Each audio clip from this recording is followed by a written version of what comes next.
My best friend is making me sound like an ableist monster for letting my boyfriend disrespect her and her food sensitivities after she guilt-tripped me into changing my birthday dinner to a different restaurant to accommodate for her.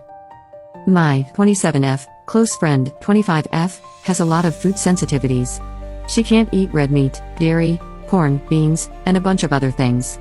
Every time she has been over for dinner, I've made sure to follow her restrictions. When we plan to go out for food, I only suggest places that have options for her restrictions.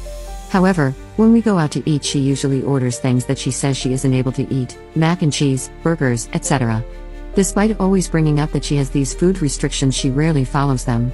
I know I'd struggle to follow them too, so I try not to judge too hard, but it's hard not to. My boyfriend, 27M, has come out to eat with us and seen this himself. This all wasn't really a big issue until now. It was